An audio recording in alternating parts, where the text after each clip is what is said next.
Olá, internauta! Estamos aqui com Te Vejo Aqui. Eu, Fábio Guimarães e Rogério Tigrinho. Opa! Estamos com você para entreter, para contar histórias. É uma websérie, ou seja, uma série feita para a internet, onde a gente vai contar as nossas histórias, outras histórias e talvez a sua história estando aqui conosco, para que outros internautas saibam um pouco da sua vida, do que você fez.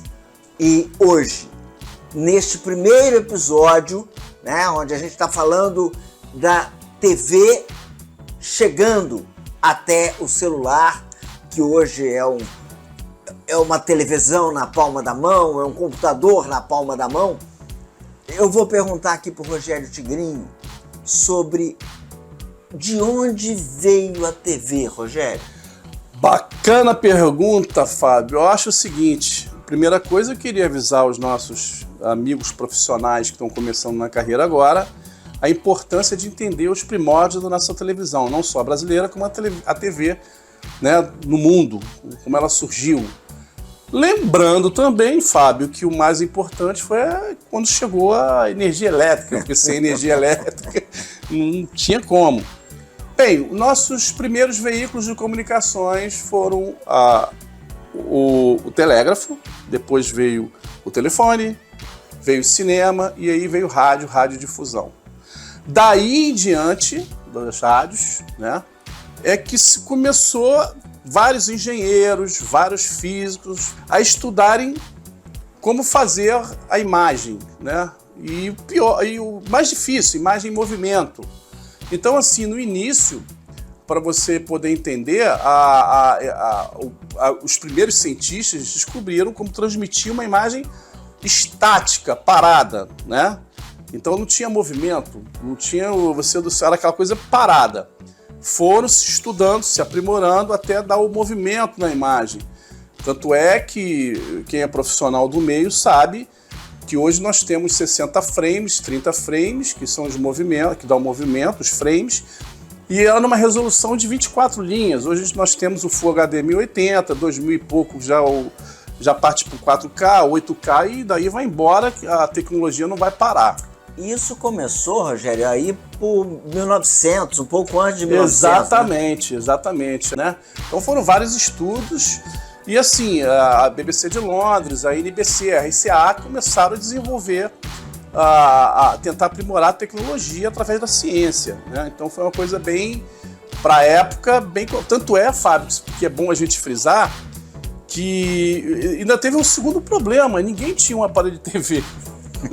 Tinha que o americano começou a fabricar, depois começou a fabricar os aparelhos de televisão. E aqui no Brasil, depois lá no Chateaubriand, a gente conta essa coisa dos 200 aparelhos de TV, Que... Tinha uma história da Carmen Miranda, uma das primeiras brasileiras.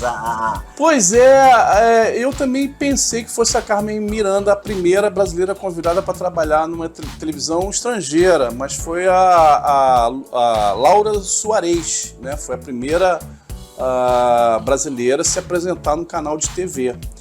Então, assim, lógico, depois todo mundo sabe que a Carmen Miranda foi a nossa brasileira que representou lá fora, Programa de TV, não só cinema, como programa de televisão. Então, Fábio, assim, o que eu acho muito bacana é as pessoas entenderem que isso é um fato importante, a migração da rádio, dos profissionais da rádio para a TV, Porque... era complicado, profissionais de TV, ninguém sabia como é que aquela máquina funcionava. Então eu tinha as radionovelas, Então, e tinha que ser tudo ao vivo, Tudo ao Porque vivo. Não tinha uma coisa de videotape. Não tinha o videotape, então era tudo ao vivo. Tanto foi bom você falar nisso, Fábio, que a nossa primeira transmissão foi as Olimpíadas de Berlim, Então, assim, transmissão ao vivo. Na Inglaterra teve a transmissão do Jorge II, Então, a posse dele. Então, assim, foi...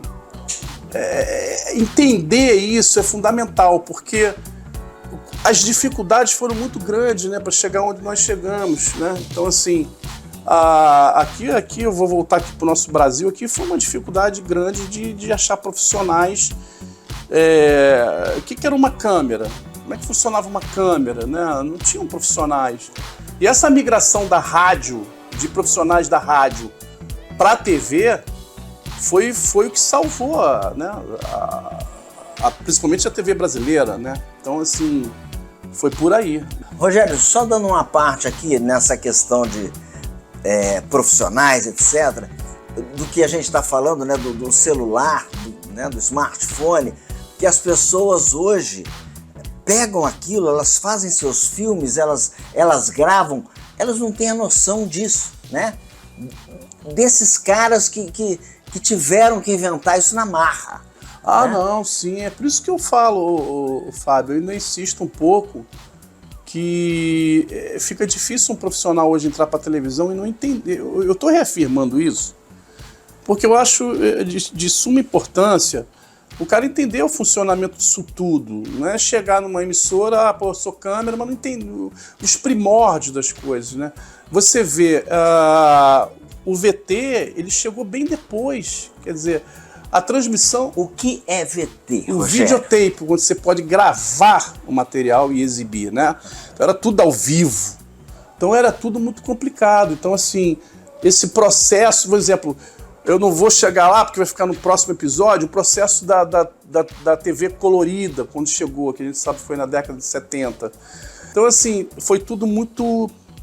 era uma experiência nova para todo mundo queria entender como é que funciona, aprimorando o movimento da imagem. A imagem era bem... Eu vou ilustrar para vocês aí, a imagem era muito... Chegava a fazer isso aqui, ó. Né?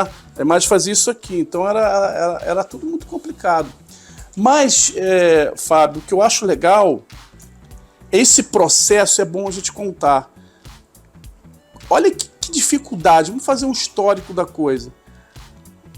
Se criou a transmissão, depois tá legal, mas ninguém tem um aparelho de TV, né? Aí botaram nas lojas, estou falando lá fora, não estou falando no Brasil, botaram nas lojas, nas vitrines, para algumas pessoas poderem passar, assistir e falar... Que caixa é essa que você está vendo uma pessoa? Veio, Fábio, o período da guerra, da Segunda Guerra Mundial. Algumas emissoras se sustentaram, né, na Alemanha, mas as outras fecharam. Aí depois a Alemanha perdeu a guerra, também fechou a TV, foram voltar na década de 50. Então você vê quantas coisas aconteceram, né? E aí depois, é engraçado isso, que eu já estudei um pouco sobre isso, depois da volta da guerra, que aí as emissoras voltaram e as pessoas pós-guerra, né, mais cautelosas, ficaram muito em casa e a principal atração, o divertimento era assistir TV. E crianças que assistiam TV. A gente... é da geração Baby Boom, né? Que o Rogério está falando, que assim, quando as pessoas voltaram da guerra, né? Aí 45 a 60, as pessoas voltaram da guerra, elas ficavam vendo muita TV, e muito em casa. E com isso, os filhos foram nascendo e foram ficando em cima da televisão. Exatamente. Né? Então, no próximo episódio, o Rogério vai falar pra gente sobre o Chateaubriand e as 200 TVs que ele comprou. Porque hoje a gente faz um programa, a gente faz uma série, a pessoa vai ver quantos likes ela teve. Mas ela sabe que tem milhões de telefones, de celulares pelo país e pelo mundo. Naquela época, não adianta o cara fazer um troço, é como ele falou, não adianta ter não sei quantas TVs que tinham na época, mas as pessoas não terem aparelho. Aí era impossível, né? Então aguarda o próximo episódio que você vai saber um pouco mais de Brasil, de Chateaubriand e da nossa história. É isso aí.